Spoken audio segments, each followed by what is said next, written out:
didn't go down exactly how we expected, did it? A Buccaneers win, but it was no walk in the park, that's for sure, at MetLife Stadium.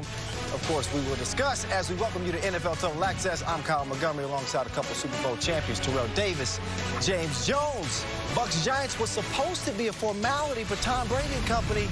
Turned out to be a very interesting contest as we get it out to MetLife Stadium.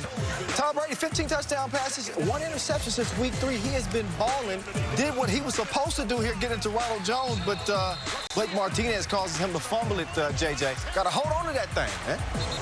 Hey, Blake Martinez has been playing football all year long, and so has this Giants defense, man. This Giants defense plays hard, and it showed up tonight. Ensuing Giants possession. Daniel Jones with the rock in hand. Oh, that's just a dime piece to Dion Lewis. TD, he couldn't have put this ball in any better of a place. No, he couldn't, man. But Dion Lewis made him look great on that throw by making that nice play. Meantime, Tom Brady and this Buccaneers offense have been trending upwards, but they were struggling in the first half. He takes a bad snap, misses Mike Evans, then he overthrows Jaden Mickens. And Brady obviously not happy with the way things are going, and he goes down here this time. Leonard Williams takes him down for an 8-yard sack. Go ahead. There you go. If you're on this Bucs team, you don't want to see Tom Brady slamming his helmet on the ground. Meantime, Daniel Jones, Evan Ingram gets pushed out of bounds at the 2-yard line. Nice athletic play here from Ingram, JJ, nearly stretching across that pylon. Absolutely, man. Evan Ingram is a guy that you have to get the ball in his hands. You see, he almost flew right there and got to the pylon and got that thing in right there, but they ran it in from 1 yard away. Touchdown. The Giants was out there balling. They was rolling for a little bit until, my, oh my. 14-6 game, but this has been Daniel Jones's bugaboo, pressured and then picked off by Carlton Jones. It's 9th straight game that Daniel Jones has had a giveaway. Meantime, there's Tom Brady continuing his connection with Rob Gronkowski. 3-yard touchdown. Yes, indeed, he did hold on to it. The Buccaneers would lead 15-14 after failing a 2-point conversion. Fourth quarter we go. It's a 17-15 game. The G-men in front, but now that Buccaneers defense starting to step up. And there's Jones picked off again, TD. What was he looking at right here? And listen, he's waiting too late. You know, he sees the read, he's trying to fight off, tacklers, and then he's trying to make that throw. At that point, throw the ball away. Live and fight another day, man. Yes, Sean Murphy Bunting on the interception. Ensuing Buccaneers possession. Tom Brady, Mike Evans, delectable. That's Brady's 561st touchdown pass, passing Drew Brees for the most all-time, by the way.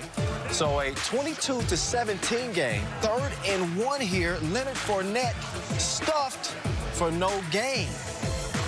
They discussed going for it. Can he bring them back?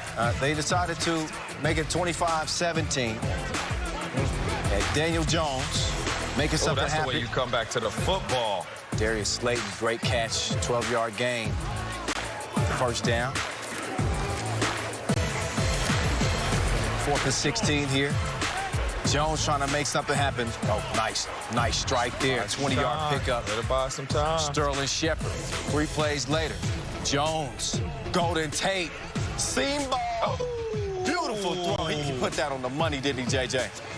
Oh, that's a big-time throw right there with the game on the line. Golden Tate goes up and gets it, but that's how you throw your man open. That's big time right there. So you're saying that they got a chance.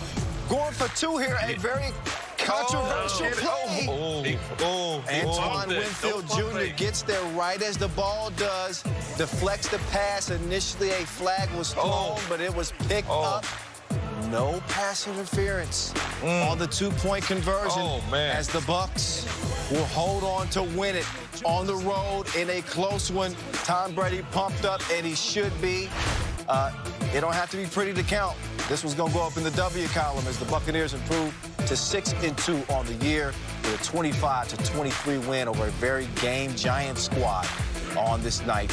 You see Tom Brady, 28-40, 279, 2 touchdowns. What was not a pretty game for really either team, but I mentioned this was a controversial call at the end of the game.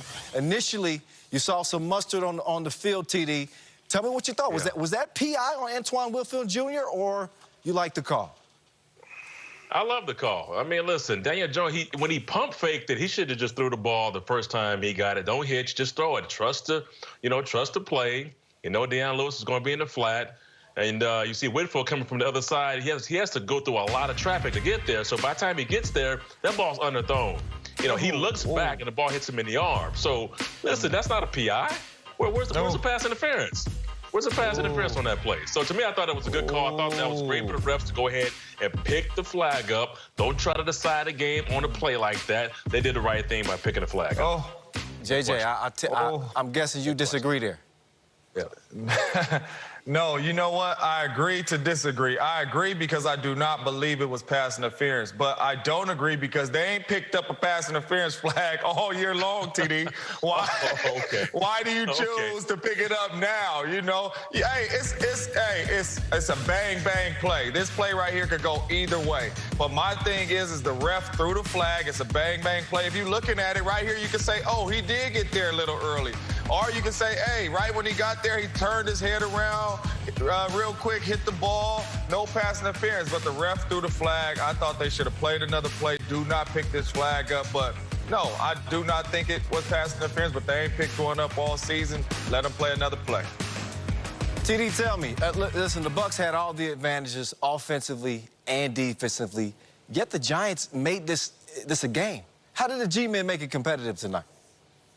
Well, first of all, we talked about the Bucs offense just not connecting, right? I mean, we saw the missed throws by Tom Brady. We saw that they weren't in sync for whatever reason. I mean, listen, it's a big stage. The Giants came to play, and then the Bucs gave them some early gifts, right? I mean, we saw a turnover by Ronald Jones, which led to that touchdown that they had. And then I think they did a really good job they had a few drives that they had that sustained 12-play drives, 8-play drives. So they were able to keep the ball and just kind of, keep the ball away from Tom Brady. And I think the other thing they were able to do, too, listen, when you play a game, and people always think that these games are easy. They're not easy. And, JJ, you understand, this is Monday Night Football. Any team could beat any team. And so it's not the fact that you got the Giants playing Tampa Bay. When I was with the Broncos, we were on a 13-game winning streak. We were clearly the best team in the league. We went to New York and lost that game. And so when you talk about big games and big moments, Monday Night Football, Sunday Night Football, any team can win this game. But the Giants did a great job of really sticking close. And I'm surprised they stayed that close because Daniel Jones, those 2 picks, really cost them that game. Yeah, and you know what, TD? I'm really proud of this Giants defense, man. And they've been playing good football all season long, but this Giants defense plays hard, man. They play their tail off, man. I mean, play in and play out. They are battling. They are getting after the quarterback. They are stopping the run. I mean, they got young guys on the back end, guys that people didn't want, and those guys are out there making plays. They battle. They made it hard on Tom Brady and the Buccaneers offense tonight, and if it wasn't for that defense, the Giants are going to win this ball game the way their defense played.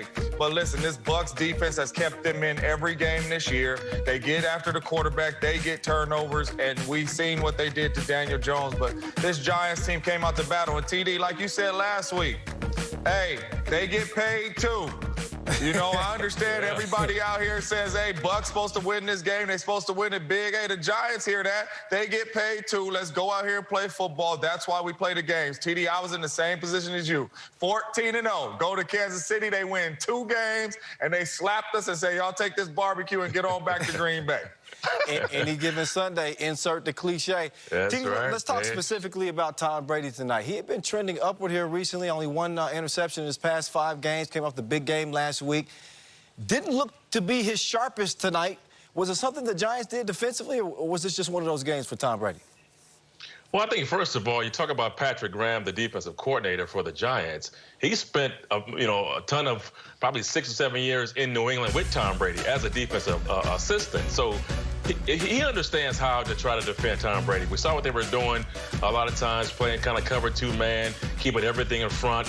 JJ talked about the front 4 for the Giants, really getting after Brady. And, when they're off, you got to make him hold the ball, right? Because he likes to get the ball out on rhythm. When he has to hold the ball, he's not as accurate. And so you understand that. And they were doing that. They kept very good lane discipline. They made him have to work hard for those throws and those catches. And again, the Tampa Bay Bucs added to it because they just weren't on their total game tonight. So the Giants were able to do things and keep them at least in check until he found a way to get through with Gronk and company.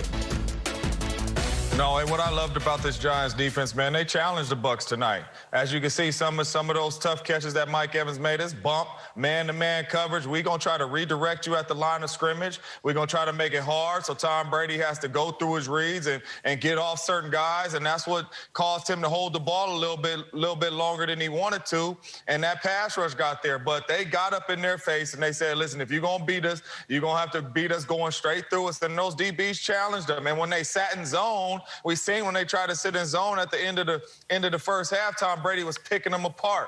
That is not how you stop Tom Brady. But once they got back and started jamming them and getting their face, he got them off track, got them off rhythm, and Tom Brady and his receivers weren't on the same page for the most part of the night.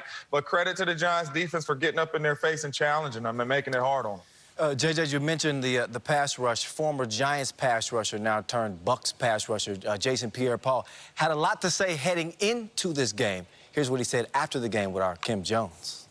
Crazy finish to this one. I'm here with Jason Pierre-Paul. Jason, how would you describe that crazy finish? It was crazy. We came out here, didn't play a good first to the second quarter, but second half we went back in, did some adjustments and came back out and did what we needed to do. Your team's rolling now, but what did this win mean to you personally against your former team? Man, it means a lot. Just to come here and just to get traded off and come back and put on a great game means a lot. I'm pretty sure they know, and just to see the great people over there in that organization is a lot. I want to ask you about two specific plays. Over on that sideline, you tripped up